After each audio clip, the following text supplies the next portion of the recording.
the So awesome. next big reveal, which I think had you, myself, and my buddy Sean, and millions of people around the world getting insanely hyped for, and it was, of course, the long gestating Perfect Hmm. Dark, the return of Perfect Dark, man. Yes, it's This back. was, oh my god. Let's get the trailer rolling here, because I can't believe that I was dreaming and hoping that Perfect Dark would get a reboot, but Hmm. like who was going to make it, when was it going to come, and what is it going to, like, what are they going to do with it to modernize Yeah. it, because it is Hmm. such a beloved first-person shooter. Originally, of course, by Rare, the British developers who did GoldenEye, the like legendary GoldenEye. But honestly, for me, Perfect Dark is like it trumps GoldenEye significantly in what it does for what it did for the N64.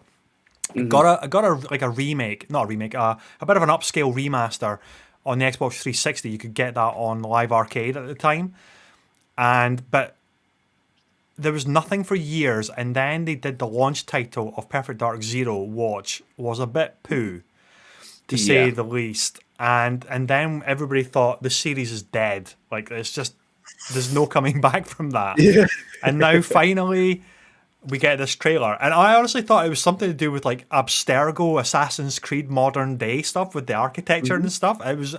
or like a Tom Clancy game. I was super thrown by what it is. And then of course it was like the reveal of Joanna Dark at the end, and it was like hype moment like crazy. So yeah, how hyped for you? How hyped are you for Perfect Dark? Yeah, super hype. The game deserves to come back. A lot of these developers, obviously, games can have missteps. It's happened to so many series, even legendary series now that are still going. Um, and one misstep shouldn't define how Yeah, big of a deal Perfect Dark is. You know, so it was this moment here that I know that I clocked on. It was Perfect Dark. yeah, I was yeah, like, "What? Perfect Dark? What? Xbox? Xbox?" Like, but it's a huge deal, like as you mentioned, yeah, just as many people that put GoldenEye on a pedestal, yeah, just as many or even more have Perfect Dark as one of their best shooters of all time. yeah. Um, so I'm incredibly happy to see it back. I think they learned their lessons for what they did with Zero. Yeah. And I see this being a really good game if they could get the formula correct this time. I hope so. I really hope so. I almost want it to take like a Deus Ex sort of like vibe to it, so it stays first person. Mm, Um, whether they retain the third person cover thing, I don't really know. I'm not that precious about that. It worked really yeah, well in Deus Ex Human Revolution and Mankind Divided, yeah, but hmm, they tried to do that with Perfect Dark Zero, and it didn't work at all because the cover systems then they hadn't really worked out how to do a cover system. Remember this is way before Gears of War had yeah. popularized cover systems in games, and certainly not first person cover systems. So I don't really mind that.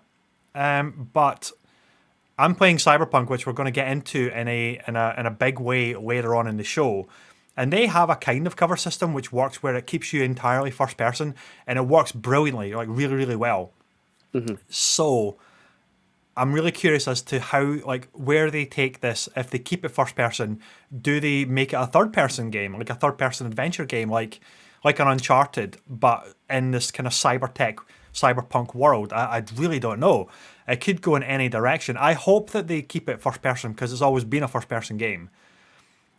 But Yeah, no, I agree. Yeah. I'm excited for where they could take the sci-fi future tech stuff, the cyber thriller tone. Is there going to be gadgets and like the return of all the classic stuff as well? And I'm really hoping for, and I'm going to stop rambling in a wee second. So in the original Perfect Dark, the different difficulty settings had they expanded out the objectives of what you could do in the mission to complete Yeah. it. I really hope they retain that stuff as well, because that would just be phenomenal. Yeah, I mean, if I'm just going off what they showed off here, I mean, I know it's like a cinematic trailer, but they showed a lot of environmental pieces. They showed like, look, we might go to space at some point, so this is pretty cool, right? You just never know. I think they might be trying to do something open world. I'm not sure. I'm just basing this off, they're going through this city, this environment. You have all these different buildings. So I think that's where your mission structure could possibly come in at some point. But I think the biggest thing here is that they're trying to they have like a huge map now. You can explore this map as much as you want. There's a lot of missions going on all over the map. You'll have your main objectives, your side objectives as well. But so far it's looking great. And until they come out with a bit more information, we can only hope it's going to be great. Yeah, we can only hope it's going to be great. But I think as I mentioned earlier, I think they really did learn their lessons, and they're going to be really careful with this one. And all good games take time, so hopefully they take their time with it, not to get pressured by anything, and just put out the best product they can. I couldn't agree more, buddy. I couldn't agree more. So the chat is lit at the moment. So Callum is saying it's a revival of the old Rare titles. So Battletoads is back, 100%. Perfect Dark is now back. But what's next? Could we get a Conquer game, or could we get a new Banjo-Kazooie game? I would be up for either of those. I think Xbox is really lacking a really good mascot platformer. The PlayStation 5 launched and it had Astrobot, which is phenomenal. It's become a bit of a mascot for the PlayStation brand.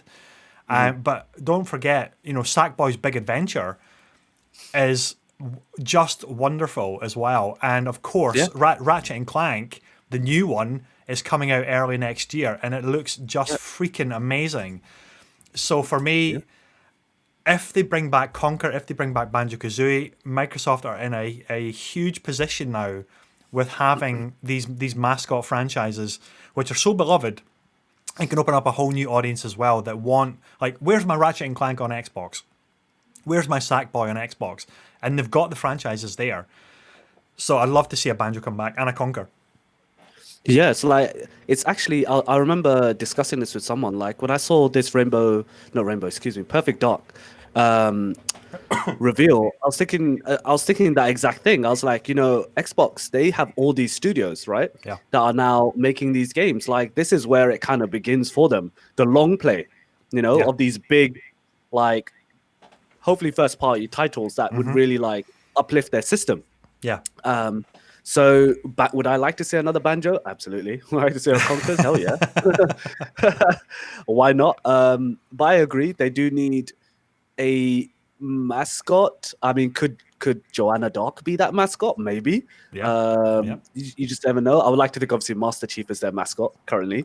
Well, if you think about PlayStation, for the longest time, Solid Snake was the mascot of PlayStation. PS1, PS2, with Metal Gear 1 and 2. So Joanna Dark could be their Solid Snake. Yeah, absolutely. If they just play it right, anything that went down in terms of Xbox has games where they don't have any first party stuff or exclusives, that goes completely out the window. And this absolutely proves that come maybe the end of 2020, not 2020, excuse me, and towards the end of 2021, start of 2022, they'll have a library of these big games that these are for Xbox. You can only play these on Xbox, and they'll be back in it because they already have a huge game library. Yeah, it's just looking bright for them. It's looking real bright. Yeah,